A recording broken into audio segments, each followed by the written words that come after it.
네, 안녕하세요. 하이투자증권에서 채권 담당하고 있는 김명실입니다. 2분기 채권 시장 전망에 대해서 말씀을 드리겠습니다. 저는 2분기 채권 시장의 키워드를 크게 3가지 정도를 보고 있고요. 각각의 팩터별로 금리에 영향을 줄 수 있는 재료들이 뭐고, 이게 결국에는 시장금리의 방향성에 어떤 영향들을 줄 수 있는지에 대해서 먼저 서머리 내용 위주로 살펴보겠습니다. 2분기에 채권 시장에 영향을 줄 수 있는 주요 변수는 첫 번째로는 크레딧 관련된 리스크들이 있을 것 같고요. 두 번째로는 유동성 관련된 리스크, 마지막으로는 펀더멘털과 관련된 리스크들이 있을 것 같습니다. 크레딧 리스크에 대해서는 아시다시피 최근 미국의 SVB 파산, 유럽의 CS 인수 합병, 그리고 최근에 찰스 슈왑 관련된 부실 위험성들까지 은행권과 금융 관련 회사들의 시스템적인 리스크 확산 가능성들이 시장금리의 방향성에 하락 압력으로 작용을 할 수가 있을 것 같습니다. 두 번째로는 유동성 리스크들이고요. 현재 이제 한국의 국고채 발행은 작년 대비 대략 한 30조 원 정도 감소가 되면서 매우 우호적인 여건들을 형성하고 있는데, 아시다시피 1월 달에 이제 세수 부족 사태가 나타나면서 인해서 2분기에 국고채 발행이 늘 수 있다라는 의구심들이 증가를 하고 있고요. 이런 부분들이 금리에 부담을 줄 것 같습니다. 세 번째는 펀더멘털 관련된 리스크이고요. 일단 국내 재료만 놓고 봤을 때는 수출의 둔화 가능성은 장기화될 수 있을 것 같습니다. 그리고 인상 사이클은 올해 2월 달을 끝으로 한국은행에서는 기준금리 인상에 대해서 종료의 의사들을 밝힘으로써 이런 부분들은 채권 시장에 긍정적인 영향, 반면에 확장 재정의 필요성 같은 경우는 국고채 발행의 증액으로 연결될 수 있기 때문에 금리의 상승 영향으로 작용을 할 수 있을 것 같습니다. 제가 요약 위주로 말씀을 드렸는데 관련된 내용들을 위주로 먼저 설명을 드리겠습니다. 일단 작년도 통화정책의 키워드는 물가 안정이었습니다. 각국의 중앙은행들은 인플레이션 억제를 위해서 통화정책을 매우 긴축적으로 유지를 하면서 인플레이션 제어에 공격적으로 나섰고요. 중국과 일본을 제외한 대부분의 국가들은 기준금리 인상 정책을 통해서 인플레이션 억제를 하기 위해서 노력을 했습니다. 물론 경제랑 금융 안정에 대해서도 신경을 썼지만 작년 한 해는 보다 인플레이션 제어를 위해서 긴축 정책이 두드러졌던 한 해였습니다. 그럼 올해는 어떨까요? 올해는 인플레이션은 작년을 피크로 이제 올해는 점진적으로 둔화되는 모습들이 나타나고 있습니다. 실제로 국내 소비자 물가 상승률은 2월달 기준 4.8%대 후반대에 머물면서 5%를 하회하기 시작했고요. 미국도 마찬가지입니다. 따라서 올해는 물가 안정보다는 경제와 금융 안정에 중앙은행의 포커스가 이동할 가능성들이 크다라고 보고 있습니다. 긴축의 효율증은 경기 둔화 압력 그리고 금융 안정의 훼손이라는 부작용들을 표출할 수 있고요. 여기에 대응해서 주요국 통화정책들의 조절이 예상이 되고 있습니다. 두 번째로 연준의 통화정책인데요. 아시다시피 연준이 3월 FOMC에서 정책금리를 4.75%에서 5%로 인상을 했습니다. 25bp 인상을 했고요.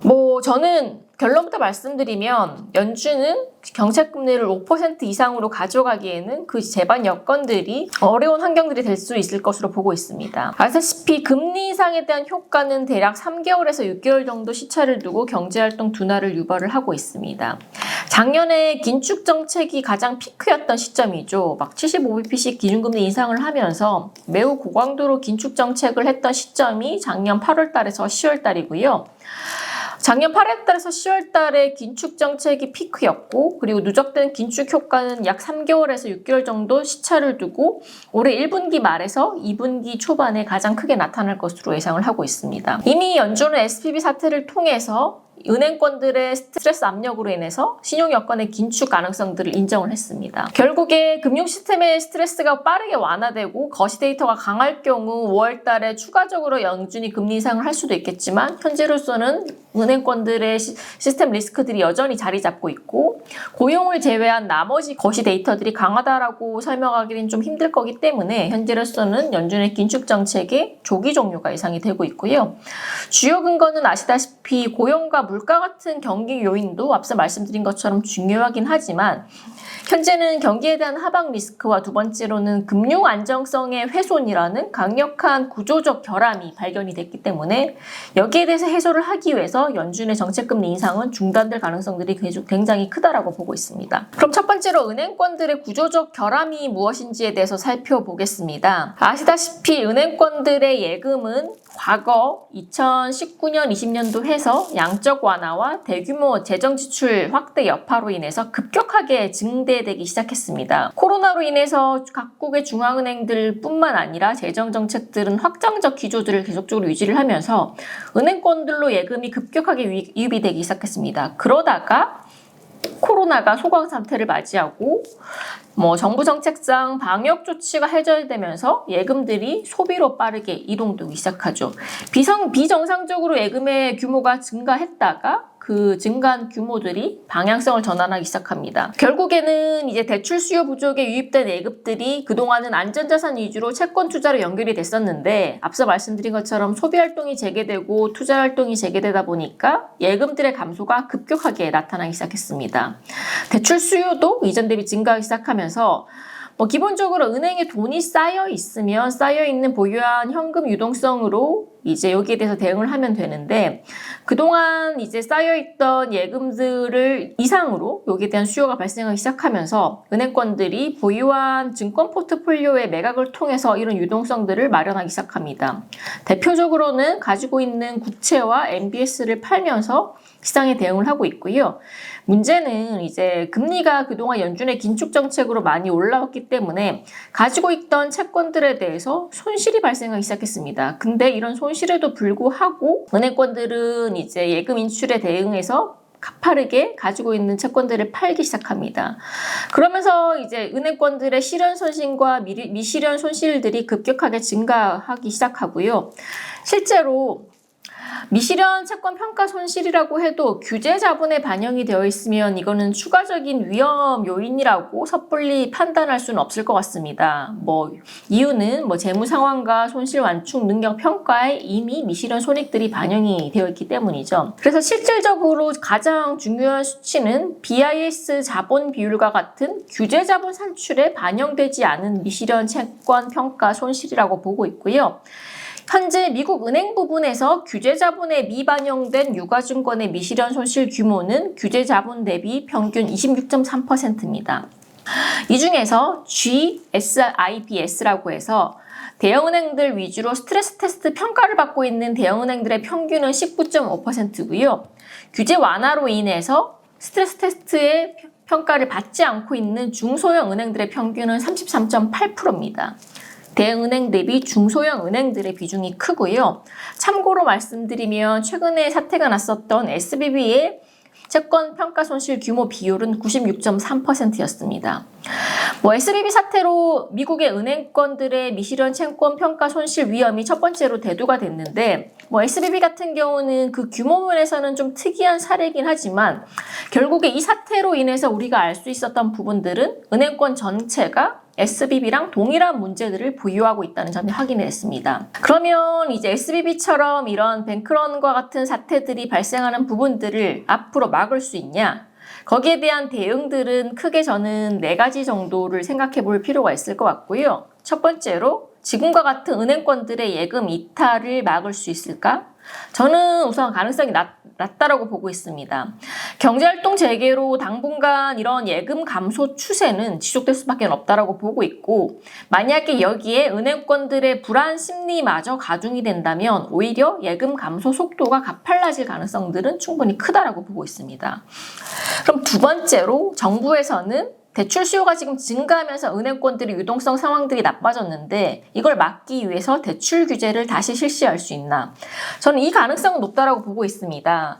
최근에 바이든 행정부는 SBB 파산의 가장 큰 원인 중 하나로 도트-프랭크법 완화를 지목을 했고요. 이게 뭐냐면 2018년도에 자산 규모 2,500억 달러 미만의 은행들에 대해서 스트레스 테스트 면제 또는 완화 조치가 행해졌는데 결국에 이 사태로 인해서 SVB 같은 은행들이 걸러지지 못했다라는 게 정부의 판단이기 때문에 다시 중소은행에 대한 규제가 강화될 가능성들은 높다라고 보고 있습니다. 그럼 세 번째, 지금 은행권들이 가지고 있는 미실현 채권 평가 손실이 빠른 시일 내에 플러스로 회복이 될 수 있을까? 저는 그 가능성 낮다라고 보고 있습니다. 지금의 미국 국채금리와 MBS 채권 금리가 급격하게 낮아지지 않는 한 과거에 이제 낮은 금리로 매입한 자산을 보유하고 높은 금리로 현재 조달을 했기 때문에 이 미스매칭의 문제가 당장 해소되기는 거의 불가능하지 않냐라고 보고 있고요. 마지막 대응입니다. 그러면 연준은 이 상황에서 금리 인상을 계속할 수 있을까? 제가 앞서서 말씀드렸다시피 연준의 정책금리 인상의 사이클은 3월을 끝으로 종료됐다라고 판단을 하고 있고 5월부터 연준이 동결에 들어갈 가능성들이 높다라고 보고 있습니다. 지금 연준이 가장 할 수 있는 현실적인 대응책은 크게 두 가지일 것 같고요. 일단 첫 번째로는 은행권들의 유동성 리스크들, 유동성 부족 사태를 해소해주기 위해서 연준은 은행의 채권을 담보로 대출하는 방식을 통해서 유동성 공급을 할 수 있는 방법이 있습니다. 이미 실시가 되고 있는 방안이고요. 두 번째는 통화정책입니다. 금리 인상 중단과 함께 향후에 인플레이션까지 연준이 예상하는 경로에 진입한다면 금리 인하를 통해서 미실현 채권 평가 손실을 축소하는 방법이 두 번째고요.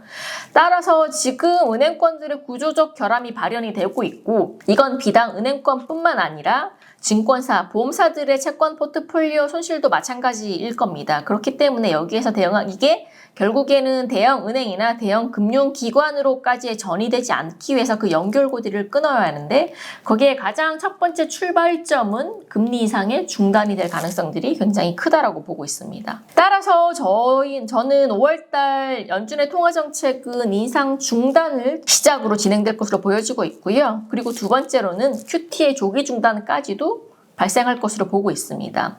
결국에 기본적으로 5월달 FOMC에서 연준의 정책금리는 5%로 동결이 될 거고요.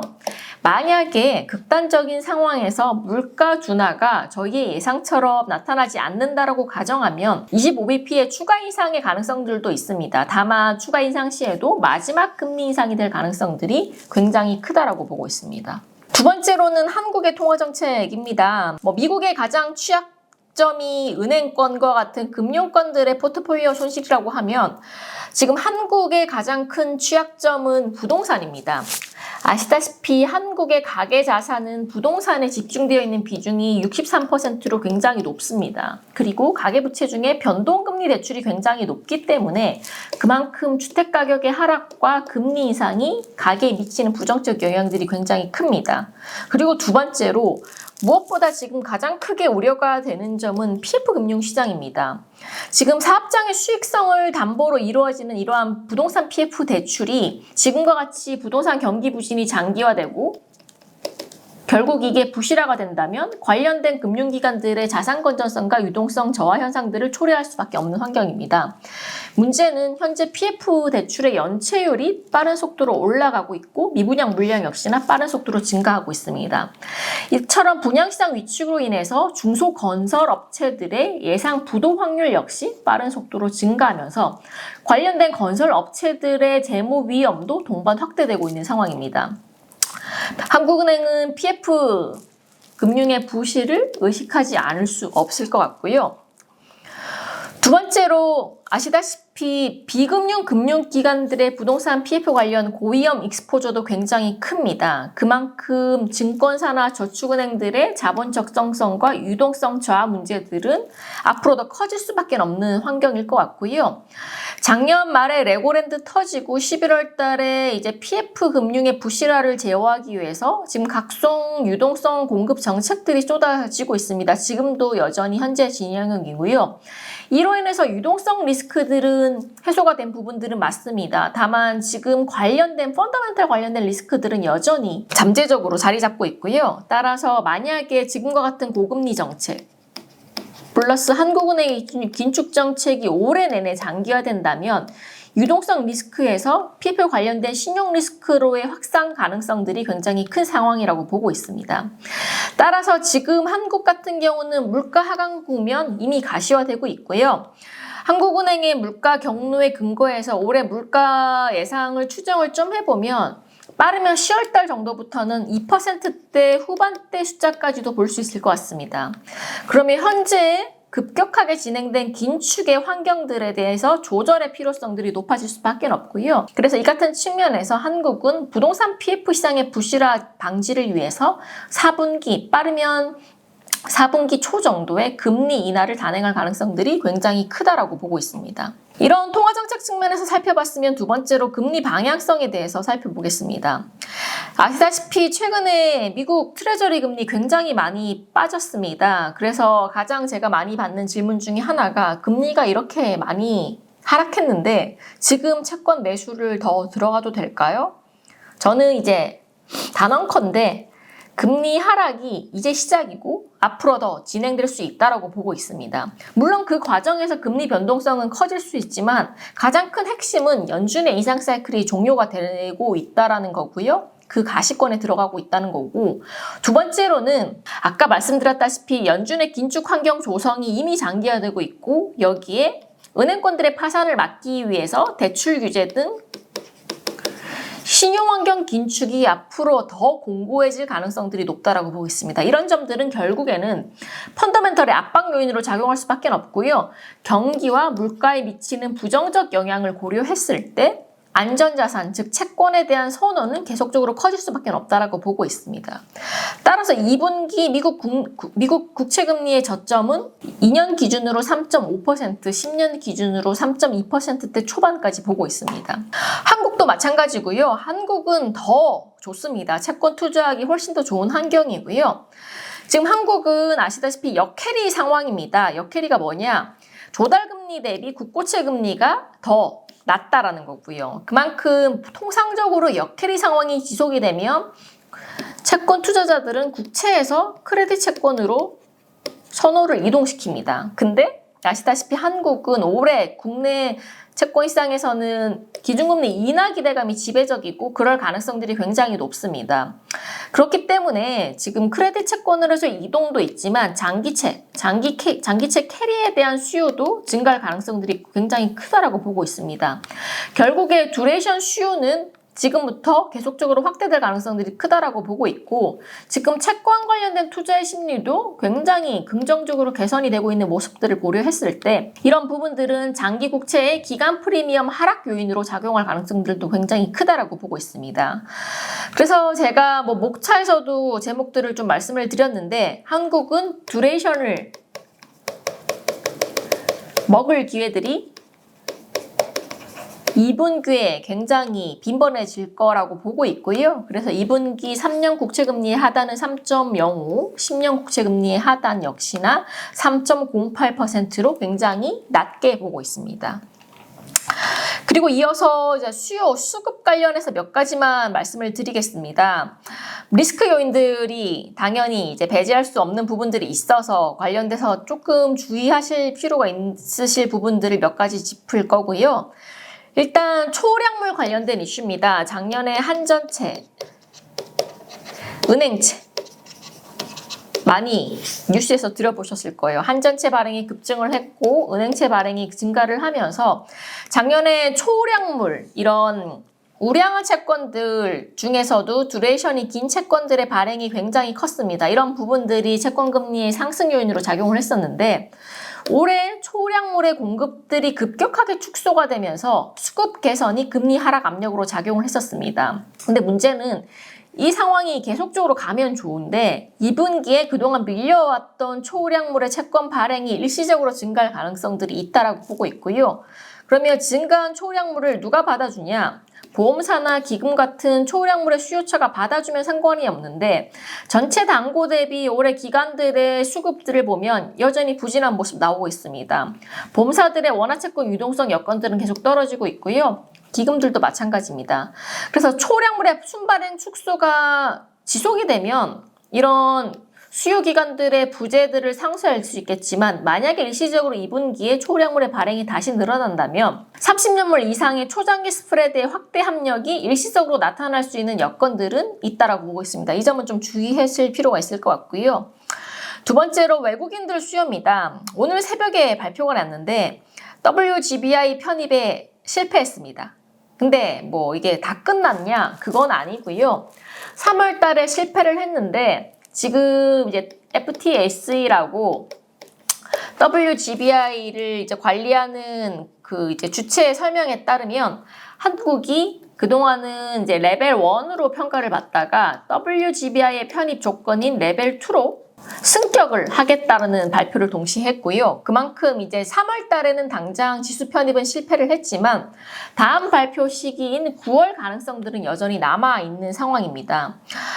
3월 달 실패의 가장 큰 근거는 이제 글로벌 예탁기관들의 이용, 즉 유로클리어와 정부와의 협의가 아직 다 이루어지지 않아가지고 이 부분들이 조금 미흡하게 평가가 되면서 3월 달 편입에 실패를 했는데 만약에 이게 연내로 해소가 되면 빠르면 9월달, 만약에 이게 딜레이가 되면 내년 3월달 정도의 편입이 다시 재추진될 가능성들이 있다고 보고 있습니다. 그러면 이번 실패로 인해서 외국인들의 원화 채권 이탈이 발생을 하냐?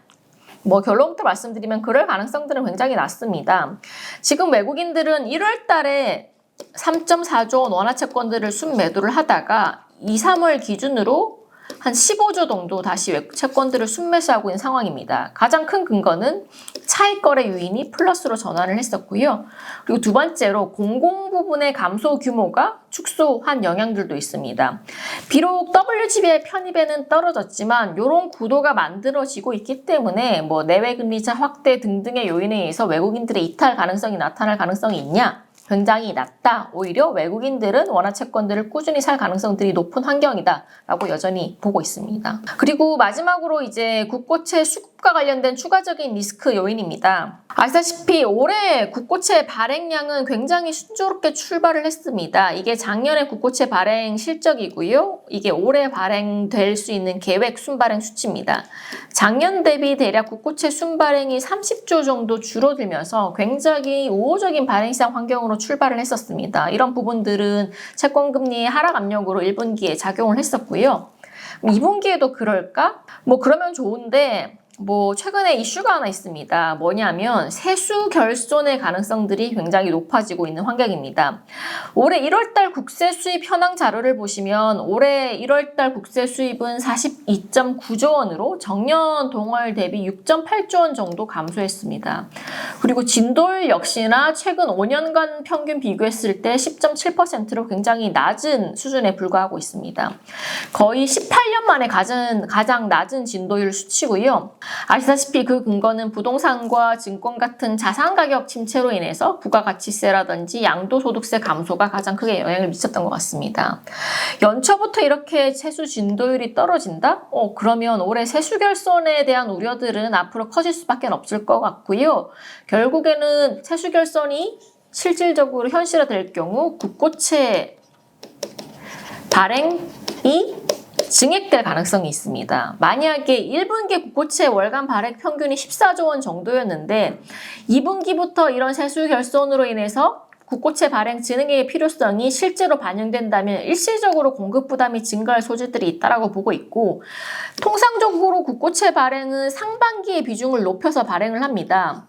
대략 저는 상반기 발행 비중을 60%, 하반기 발행 비중을 한 40% 정도로 보고 있는데 만약에 1분기 발행이 이전 대비해서 좀 줄어들었기 때문에 2분기는 국고채 세수 결손과 관련해서 증액이 될 경우 2분기 월간 국고채 발행액은 기존 대비 늘어날 가능성들은 조금 있습니다. 이런 부분들은 일시적으로 공급 부담으로 작용할 수 있는 소지들이 크기 때문에 앞으로 나올 수 있는 4월달, 5월달, 6월달 국고채 발행 계획에 주목할 필요가 있을 것 같습니다. 그리고 마지막으로 또 한 가지만 말씀을 드린다면 아까 올해 2분기에도 결론적으로만 말씀드리면 금리의 상승 재료보다는 금리의 하락 재료가 훨씬 더 우세한 부분들은 많습니다. 물론 마이크로한 부분에서는 일시적으로 수급적 요건들이 악화될 가능성들이 있지만 거시적 측면에서는 물가 그리고 경기 하방 요인 그리고 통화 정책적 측면에서는 여전히 금리의 하락 압력이 훨씬 더 높을 가능성들은 크다라고 보고 있습니다.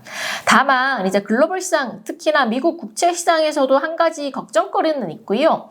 중국이 계속적으로 미국 국채의 보유 잔고를 줄이고 있습니다.